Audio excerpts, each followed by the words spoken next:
आपके उद्यान में खिले हुए फूल आपके कक्ष तक सुगंध दे सकते हैं, कुछ और दूर तक पवन उनकी सुगंध ले जा सकता है, लेकिन वैराग्य का जो सुगंध है, सुवास है, वो सारे संसार को अपने आप ही सुवासित करती है। पॉल ब्रिंटन जैसा एक विद्वान फ्रांस में एक वैराग्यपूर्ण व्यक्ति का यश सुनकर और वहां चला आता है। आप में से पढ़े लिखे बंधु सभी जानते होंगे, उसका कोई संबंध नहीं था, लेकिन वो रमण महर्षि को स्वप्न में देखता है और देखने के बाद उसको जानकारी भी हो जाती है कि उसे किधर किधर से जाना है। पूरा मैप उसके सामने उतर आता है। विज्ञान के युग में लोग संभवतः इस पर विश्वास नहीं करेंगे, लेकिन उसने अपने ग्रंथों में इस बात को लिखा है कि मुझे उस महापुरुष की जानकारी इस प्रकार से हुई और मैं खोजता खोजता भारत में आया। आने के बाद जब मैं उनके पास गया तो देखने के बाद बड़ा अचरज हुआ कि केवल एक कौपीन पहने हुए, शरीर पर कोई दूसरा वस्त्र नहीं, और एक साधारण सी मुद्रा में बैठा हुआ एक महापुरुष, और उसके दर्शन मात्र से मेरे भीतर रोमांच हुआ, भावांतर होने लगा, मेरी वृत्तियां शांत होने लगी।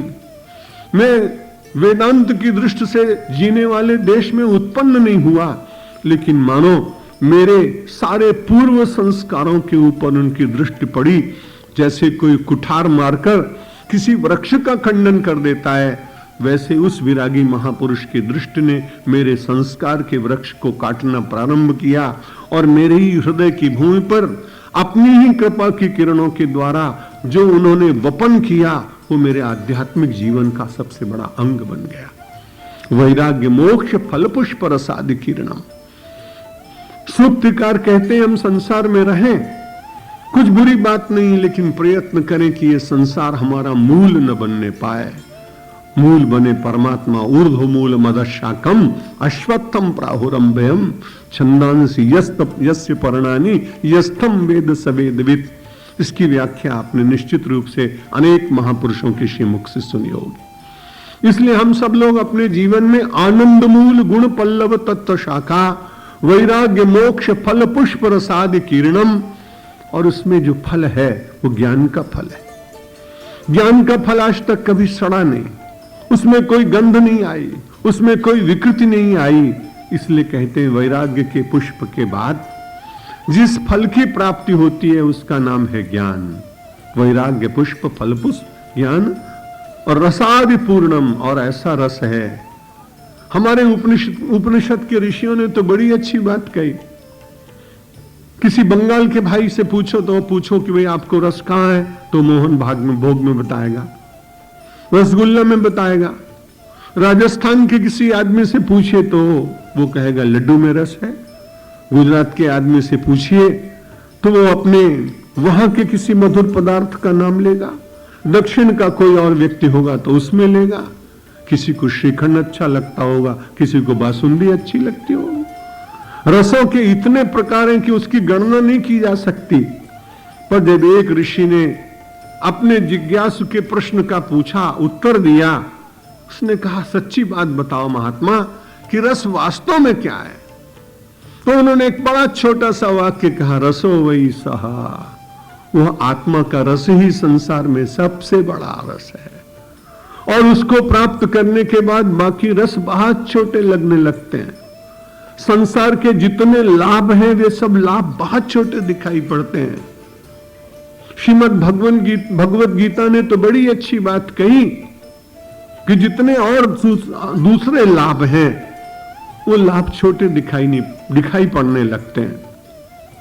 और ऐसा ज्ञानी व्यक्ति यदि उसके सामने प्रलय भी हो जाए, प्रतिकूलता की सीमा भी उसके सामने आ जाए, तो उससे वो विचलित नहीं होता है। इसलिए वेदांत केवल मोक्ष प्रदान कराता होगा, ये जो लोगों का भ्रम है वो वास्तव में उचित नहीं। इसलिए स्वामी रामतीर्थ तो कहते थे वेदांत तो व्यावहारिक धर्म है, जो जीवन के प्रत्येक क्षण में आपको उपयोग में आ सकता है। यह लब्ध्वा चा परम लाभम मन्यते नाधिकम ततः यस्मिन् स्थितो न दुखेन गुरुणापि विचाल्यते यम लब्ध्वा चा परम लाभम।